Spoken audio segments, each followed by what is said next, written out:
반갑습니다. 구독자분들과 함께 성장하는 유튜브 밀리터리 채널 생활탐구입니다.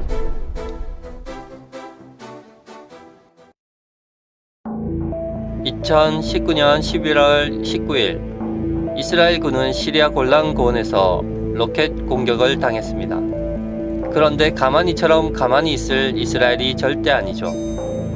바로 몇 시간 뒤 이스라엘은 시리아 내 이란 정예부대인 크드스군이 운용하는 방공포대와 무기고 등 목표물 수십 개를 타격하였고, 시리아 민간인 2명과 함께 시리아군, 이란군 등 23명이 사망했습니다.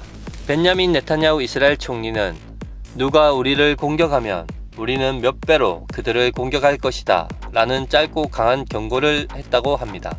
특히 이번 이스라엘 공습 이후 이란 외무장관인 모하마드 자바드 자리프는 자신의 트위터에 서방에 대한 불평을 쏟아냈는데,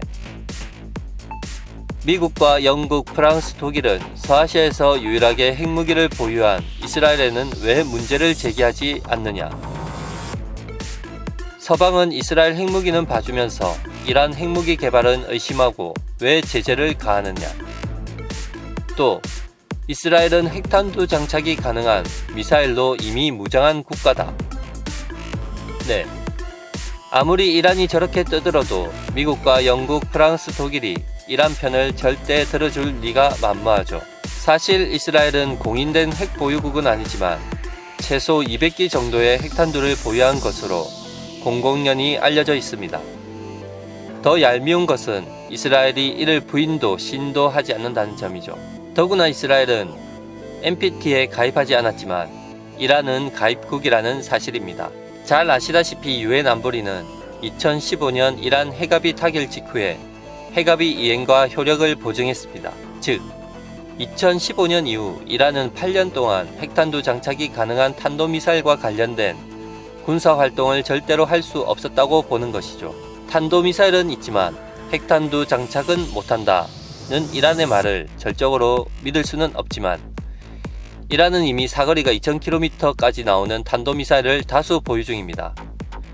AIEA는 주기적인 핵사찰을 통해 이란이 핵무기 개발을 완전히 중단했다는 것을 검증했기 때문에 공식적으로는 문제가 없다는 주장이죠.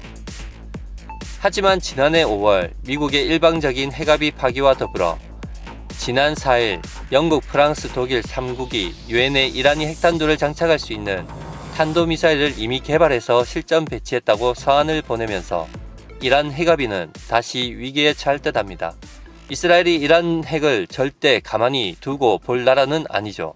이란은 이미 지난 7월 3일에 더 이상 우라늄 농축도 상한을 지키지 않겠다고 발표했습니다. 우라늄 농축도 상향은 핵무기 개발의 신호탄으로 고농축 우라늄을 보유하겠다는 뜻입니다. 그 후 이스라엘 네타냐후 총리의 말이 의미심장합니다. 이스라엘을 지키기 위해 무슨 일이든 할 것이며 이란이 핵무기를 생산한다면 좌시하지 않을 것이다. 그런데 사실 지금 양국 상황을 자세히 알아보면 각국 수장들의 정치적 상황을 타개할 목적으로 전쟁을 부추기는 듯이 보입니다. 이스라엘 네타냐후 총리는 지난 7월과 9월의 총선을 앞두고 이란 공습 가능성을 언급했었고, 최근 12월 7일에는 폭격설이 다시 나오는 상황입니다.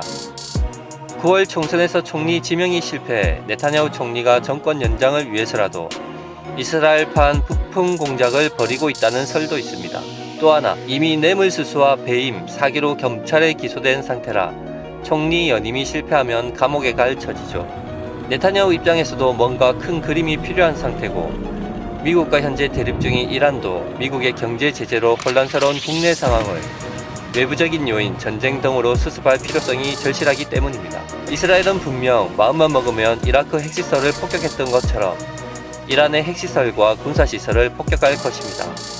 바빌론 작전처럼 말이죠. 시청해 주셔서 감사합니다. 구독과 좋아요는 기쁨입니다.